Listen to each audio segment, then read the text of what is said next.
Mesdames et messieurs, très heureux de vous savoir en forme sur Mali Africa Télévision, le journal, le rendez-vous de l'actualité. Voici les grandes articulations. Deux anciens conseillers à la haute autorité de l'audiovisuel et de la communication AC ont reçu dans l'ordre de mérite du Bénin. Voici les images. Les membres du réseau des journalistes accrédités au Parlement REJAP ont célébré en différé ce mercredi 31 mai 2023 la journée mondiale de la liberté de presse. C'était là pour le sommet dans quelques instants les grandes articulations.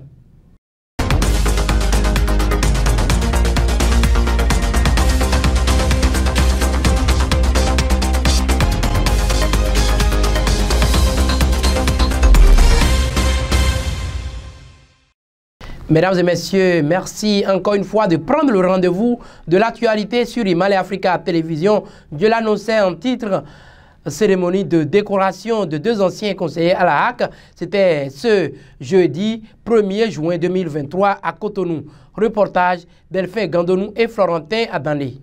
L'État république, la communauté et l'opinion publique nationale comme internationale reconnaissent toujours le mérite au travail, l'excellence assidue. En témoigne la cérémonie de décoration et de réception de deux grands hommes, canons du journalisme communication dans notre pays. Il s'agit de Sieur Cyril Sébastien Agbouta et Agapit Napoléon Maforican. Ceci en présence des parents, amis, collègues, où le vice-chancelier de l'Ordre national Bénin revient sur le parcours des deux hommes. La grande chancellerie reçoit ce jour dans l'ordre national, deux valeureux citoyens qui, outre d'avoir choisi le noble métier d'information, de formation et d'éducation des masses, ont des années durant accompli des actions de grande portée. Ils ont transmis des connaissances et savoir-faire à des générations de cadres. Ils ont consacré des années de leur existence à la défense de notre pays et à rehausser son image au-delà de ses frontières. C'est donc avec un réel plaisir et une fierté légitime que je procède à leur réception dans un grade élevé de l'Ordre national du Bénin. Revenant et retournant, et puis avec insistance sur les mérites des deux hommes, le vice-chancelier prononce la phrase symbolique et solennelle. Heureux récipiendaires, vous avez marqué votre engagement par des actions expressives dans le monde des médias. Ces actions ont contribué de manière significative à l'atteinte des objectifs fixés par votre département ministériel et vos institutions, qu'elles soient publiques ou privées.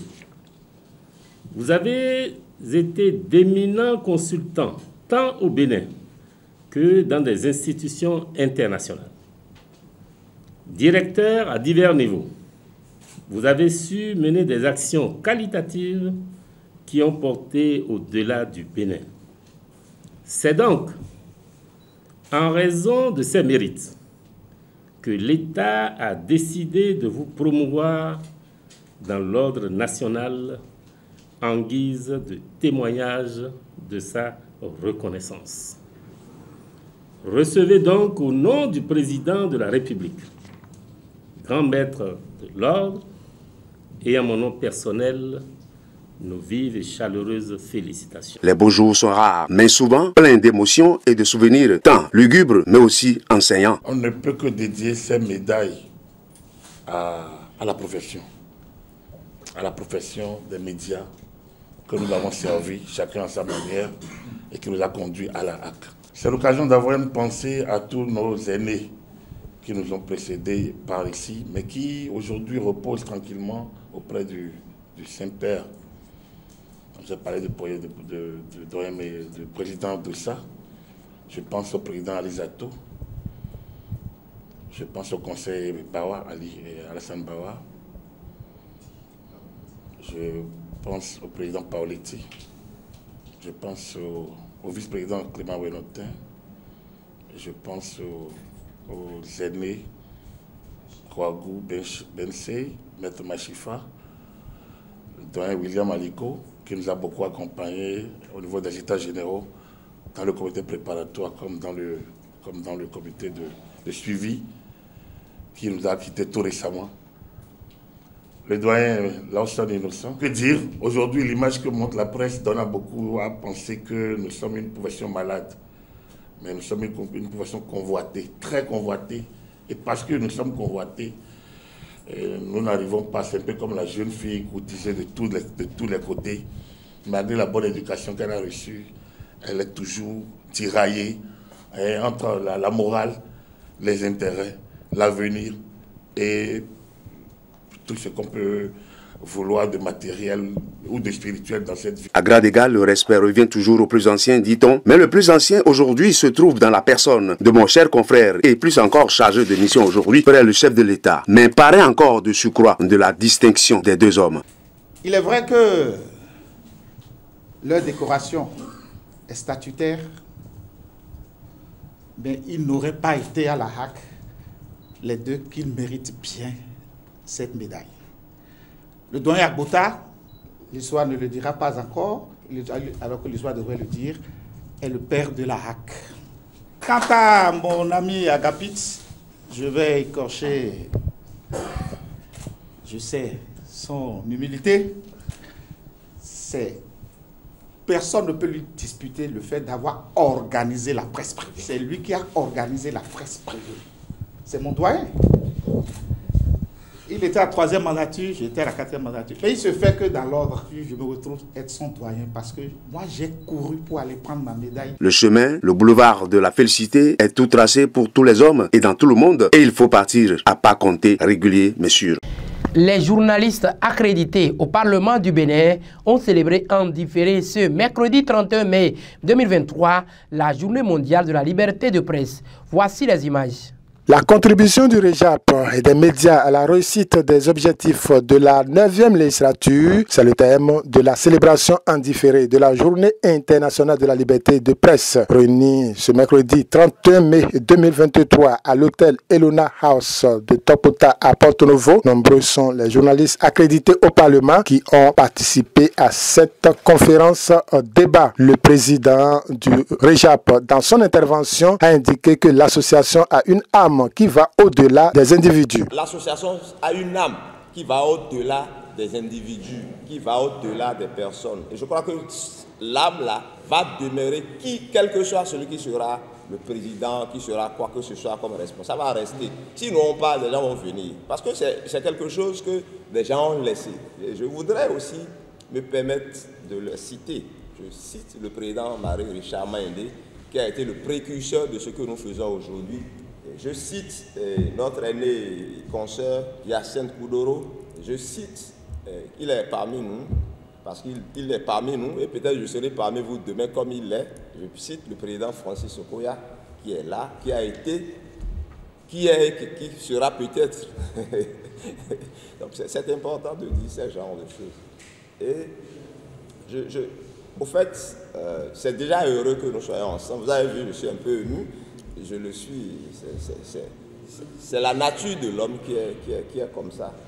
Je voudrais encore une fois remercier le président de l'Assemblée nationale, remercier l'ensemble des membres du bureau de l'Assemblée nationale, remercier l'ensemble des députés qui nous ont permis de nous retrouver aujourd'hui. Quant au porte-parole de l'Assemblée nationale, quelque chose est fait pour participer à l'animation des travaux du Parlement par les journalistes. Le REJAP est plus fort aujourd'hui qu'hier.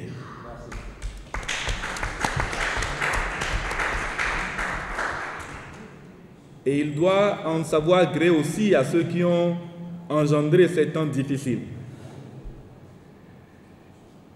Je ne parle pas forcément au nom de l'Assemblée nationale, mais dans cette célébration, au cours de cette célébration, en ma qualité d'ancien journaliste et qui a encore très fortement la fibre dans mon corps, je pense qu'il y a lieu de continuer à repenser le modèle journalistique que met en œuvre le REJAP dans son activité auprès de l'institution parlementaire. Il y a encore des choses à faire évoluer, beaucoup. L'institution évolue sans forcément consulter le REJAP. C'est donc au REJAP de s'adapter, de se rattraper et de faire en sorte que son utilité, son impact reste prégnant. Et c'est pour cette raison que le thème que vous avez choisi, celui de la contribution que pourrait apporter le REJAP au succès de la 9e législature, est un thème très pertinent. Au vu de tout ce que le REJAP fait au Parlement, c'est un mérite d'honorer l'association. 3 jours d'activité, ils m'ont dit, pour célébrer le 3 mai. Et au vu de tout ce que le REJAP fait, non seulement à l'Assemblée nationale, mais au niveau du pays, puisque l'Assemblée nationale, c'est la représentation nationale. C'est là où siège le peuple en hémicycle. Et dire tout ce qui se fait alors au niveau de l'Assemblée nationale se projette tout de suite dans les 12 départements du pays, dans les 77 communes. Donc je voudrais vous féliciter, Monsieur le Président, Monsieur le Secrétaire Général, les membres du bureau, pour avoir tenu le pari de respecter votre agenda, de respecter votre calendrier, mais de faire briller aussi le REJAP. Le porte-parole l'a dit tout à l'heure, qui à un moment donné, on a traversé un certain, je dirais parce que je veux me sentir concerné par tout ce que vous faites. On a traversé une période de difficulté et au regard de la qualité de la personne, de la personnalité qui dirige aujourd'hui l'institution parlementaire, j'avais tout le temps dit que ce mauvais temps passera. Je voudrais dire tout le bonheur qui est le mien de constater que ce temps est passé, il est passé définitivement. Un échange fructueux a été fait sur le thème retenu pour la commémoration. L'autorité de régulation des marchés publics, ARMP, a initié un séminaire de briefing des acteurs dans la chaîne de prestation des marchés publics. C'était à Cotonou. Voici les images. Le présent conclave d'information qui regroupe les entrepreneurs de tout secteur d'activité intervenant dans les processus d'obtention des marchés publics dans notre pays se veut d'imprégner tous ces opérateurs économiques du secteur privé de la quintessence du code des marchés publics. Ceci à travers des communications d'un expert de la Banque mondiale. Donc c'est à bon droit que la Banque mondiale, en voulant organiser cet atelier, a choisi l'ARMP pour porter l'atelier, pour l'organiser aux côtés de la Banque mondiale, pour permettre donc à la Banque mondiale de rencontrer les acteurs du secteur privé. Alors cet atelier du 24 mai 2023 est consacré aux acteurs du secteur privé que la Banque mondiale a voulu rencontrer, parce que c'est une séance qui a permis donc aux acteurs d'être informés sur les procédures de la Banque mondiale, d'être informés sur les opportunités qui leur est réservées lorsque le Bénin bénéficie donc que ce soit des dons ou que ce soit des financements au travers des prêts que le gouvernement consent et essaie donc de lever au niveau donc de la Banque mondiale, que ces opportunités se trouvent dans les documents de projet. Alors, il faut que ces opérateurs économiques soient d'abord outillés pour chercher l'information à temps, pour s'assurer que des marchés sont en préparation et de comment ils peuvent donc surfer sur ces opportunités et être plus outillés et compétitifs pour gagner désormais des marchés et renforcer donc leur capacité à aller au-delà des limites du Bénin et donc de se trouver encore dans d'autres pays en train de compétir. Dans un contexte où la passation des marchés publics dans les opérations de financement de projets d'infrastructures et d'investissement FPI permet à nos pays respectifs, dont le Bénin, pays emprunteur, d'optimiser les ressources avec intégrité. Ceci dans la promotion du développement durable. La question des vives polémiques des marchés gré à gré est revenue dans les échanges débats. C'est dans les mêmes conditions, avec les mêmes tests, les mêmes documents types que d'autres entreprises. les entreprises burkinabées dont le consultant a parlé ont pu gagner des marchés. Ce que moi je vais leur demander, ce que l'autorité de régulation des marchés publics va leur demander, c'est d'essayer d'imiter leurs homologues du Burkina. Si avec les mêmes documents, les mêmes procédures de la Banque mondiale, les entreprises burkinabées ont réussi à gagner des marchés, il revient aussi aux entreprises béninoises avec les mêmes règles de pouvoir faire des efforts pour pouvoir gagner les marchés. C'est vrai, les tests ont des insuffisances ou bien les documents types ont des insuffisances, certaines insuffisances, mais il ne faut pas qu'ils se focalisent trop sur ces insuffisances-là ou s'accrocher trop à leurs souhaits pour ne pas oser, pour ne pas exploiter à bon escient les informations qui sont disponibles pour l'instant. Bien que dans la pratique, les règles et procédures spécifiques de passation des marchés à appliquer dans le cadre de l'exécution d'un projet de développement durable dépendent des circonstances propices à chaque cas, des principes fondamentaux exigent aussi. Alors, je crois que les acteurs du secteur privé aujourd'hui doivent pouvoir être vraiment satisfaits parce que le fait de créer des agences, c'est que le gouvernement actuel a pris l'option de se spécialiser et d'être sûr de pouvoir réaliser tous les projets phares inscrits au programme d'action du gouvernement.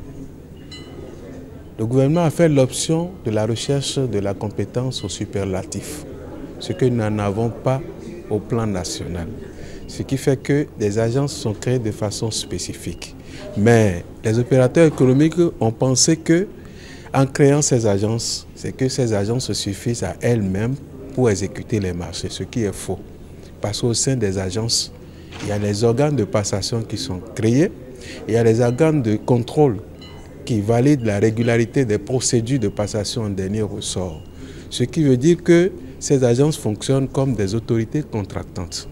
Les procédures s'exécutent aussi bien pour le respect du cadre légal et réglementaire, c'est-à-dire le code des marchés publics, et par respect aussi aux accords de financement.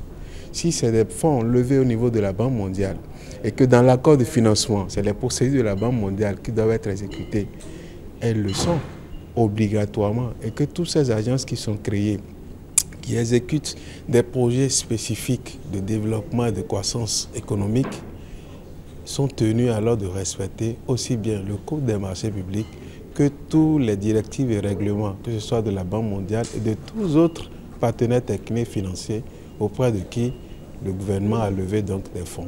L'initiative de l'information et de l'immersion du ministère béninois en charge des finances et de l'économie dans notre pays, appuyée par les bras techniques de la Banque mondiale via ses experts communicateurs, vise donc à permettre aux acteurs du secteur privé de se prononcer sur l'état de la corruption, les manœuvres frauduleuses et pratiques collusoires des marchés publics. Ici, il ne s'était même pas agi de parler de gré à gré, parce que c'est pas déficit d'information, j'insiste là-dessus, qu'ils pensent que les projets de Glodjibé et autres étaient du gré à gré. Mais avec les éclairages donnés par le président de l'autorité de régulation des marchés publics et le représentant de l'ANP, on s'est rendu compte que ce n'était pas du tout ce qu'ils pensaient. Donc l'information, la bonne information, il faut que les entreprises béninoises aillent à la quête de l'information et qu'ils puissent demander, même lorsqu'ils parlent des difficultés ou bien des problèmes dans les dossiers types, il y a des voies de recours. Les voies de recours leur sont offertes s'ils jugent des critères. Ils n'acceptent pas ou bien ils contestent certains critères. Les critères d'ordre financier dont ils ont parlé concernant les chiffres d'affaires, au cas par cas, ils peuvent saisir l'autorité de régulation des marchés publics qui reste ouvert pour tout dialogue dans le cadre de l'amélioration du climat d'affaires et de la compétitivité de ces entreprises. Rassemblé donc ce 24 mai 2023 au Golden Tulip de Cotonou, l'atelier appuyé par la Banque mondiale et les acteurs du secteur privé béninois interagissant avec le ministère des Finances et de l'économie et l'autorité de régulation des marchés publics RMP, cet atelier, je veux dire, entre en ligne de la bonne gouvernance dans notre pays. Soirée culturelle en marge du 30e anniversaire de la communauté économique des États de l'Afrique de l'Ouest et du traité révisé de la CEDEAO, c'était ce dimanche à Cotonou. Voici les images.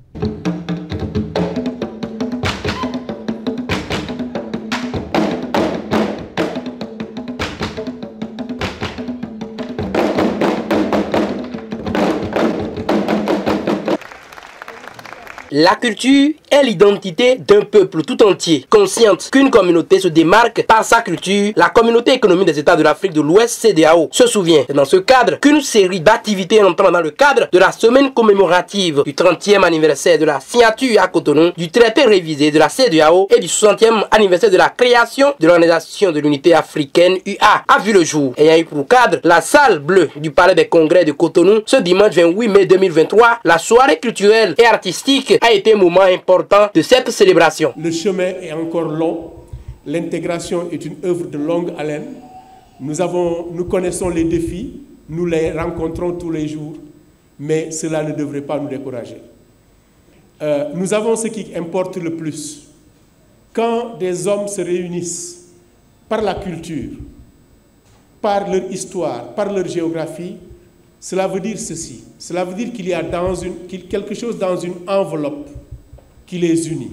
Et cette enveloppe va éclore pour donner quelque chose qui se développe. Parce qu'on ne peut pas développer quelque chose qui n'est pas dans l'enveloppe.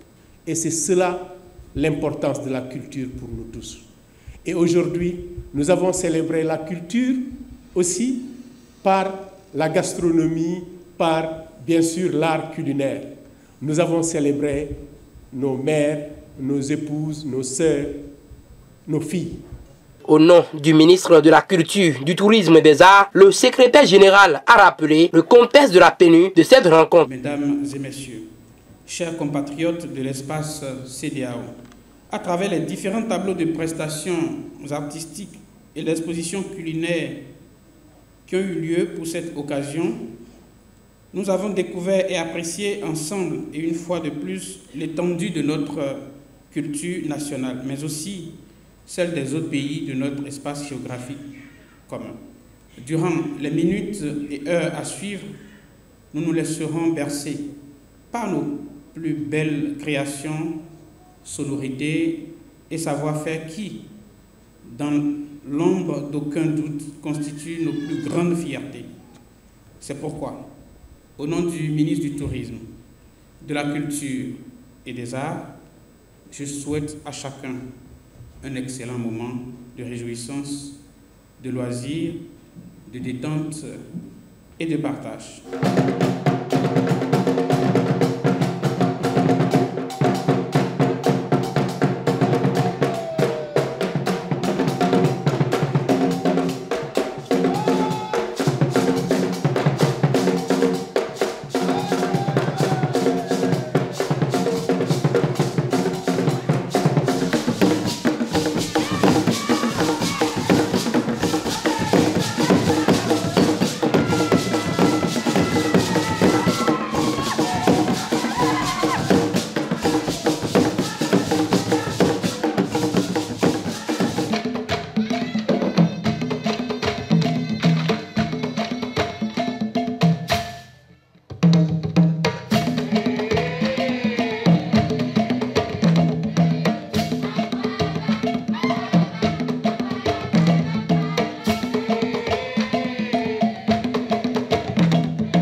C'est un rendez-vous de prestations artistiques et culturelles où chaque peuple de la communauté de la CEDEAO a révélé son identité. Cocktail dînatoire des ambassadeurs et diplomates accrédités dans le cadre du 30e anniversaire du traité révisé de la CEDEAO, c'était également au cours d'une soirée à Cotonou. Voici les images. Le groupe des ambassadeurs des pays accrédités au Bénin et la représentation locale de la CEDEAO à Cotonou s'offrent cette festivité pas ordinaire pour commémorer les 60 ans de l'Organisation de l'Unité africaine et les 30 ans du traité révisé de la CEDEAO à Cotonou. Nous avons choisi, avec le groupe des ambassadeurs africains accrédités à Cotonou, d'offrir cette réception en ce jour du 25 mai. C'est un jour historique de 1963, il y a donc 60 ans, au cours de laquelle nos pères fondateurs ont signé à Addis Abeba la charte de l'Organisation de l'Unité africaine, devenue en 2002 l'Union africaine.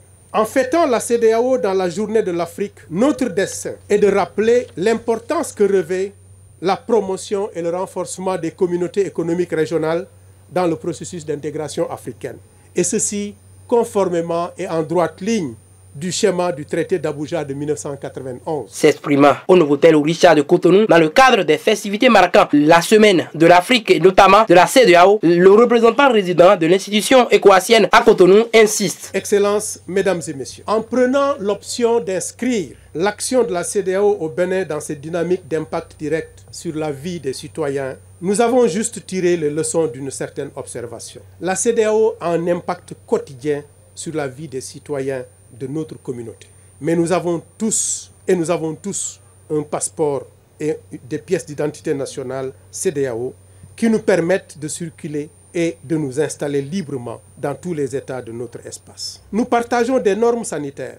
Les marchandises produites dans nos pays circulent librement dans notre sous-région, même si des défis restent encore à relever dans la mise en œuvre du schéma de libéralisation d'une façon harmonieuse et tenant compte des réalités sur le terrain. En tout état de cause, il s'agit pour la CEDEAO au Bénin, comme ailleurs dans la région, d'accompagner les États membres dans la recherche de la paix et de la prospérité pour nos populations. C'est pourquoi le doyen des ambassadeurs accrédités au Bénin relève l'importance pour nos pays de fructifier l'unité de l'Afrique pour un développement durable. Qu'aujourd'hui, l'Union africaine constitue cet espace qui unit nos ambitions et exprime une vision continentale qui doit rompre avec les approches du passé. L'Union africaine est la locomotive d'une Afrique qui va de l'avant, d'une Afrique qui se fait confiance et d'une Afrique qui évolue. Elle est désormais et de plus en plus mieux outillée pour répondre aux enjeux liés à la santé, la gestion de la dette, aux politiques sociales, aux migrations, aux menaces liées à la sécurité et à la défense des souverainetés et intégrités des États face au séparatisme et au terrorisme. La vision 2050 de la CEDEAO à promouvoir s'inscrit parfaitement dans la ligne de mire de l'exécution des grands axes de développement durable de son pays, souligne le représentant du ministère béninois de la coopération pour que l'Afrique forte passe aussi par la CEDEAO des peuples prospères. Mesdames et messieurs, l'année 2023 marque le 30e anniversaire du traité révisé de la CEDEAO signé à Cotonou le 24 juillet 1993.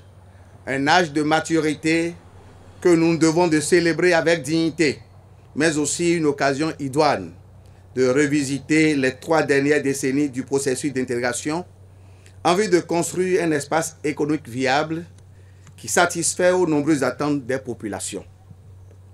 Malgré l'ampleur des défis, l'on peut se réjouir de constater que l'agenda de l'intégration au sein de la CEDEAO progresse à la faveur des réformes structurelles qui sont engagées pour répondre aux préoccupations du développement des États membres, individuellement ou collectivement. Les États membres s'efforcent courageusement à réaliser des avancées significatives dans les domaines qui sont au cœur de notre projet commun d'intégration, placé sous le signe de la paix, l'harmonie entre les peuples, la coordination des politiques économiques, ainsi que la consolidation de la démocratie et la bonne gouvernance. Cotonou est un symbole de démocratie et de surcroît un boulevard d'exécution de la bonne gouvernance, rappelle au gratin d'ambassadeurs représentant local de l'institution sous-régionale de la CEDEAO pour que le tout soit solennellement levé. L'Afrique est aujourd'hui un vaste champ d'espoir. Il suffit d'y croire et d'y travailler avec conviction et détermination. Une Afrique forte qui parle d'une seule voix, qui harmonise en son sein les divergences et qui parvient au consensus. C'est l'option commune faite par l'UA et la CEDEAO pour s'assurer de la qualité de l'héritage allégué à la jeunesse, à la postérité.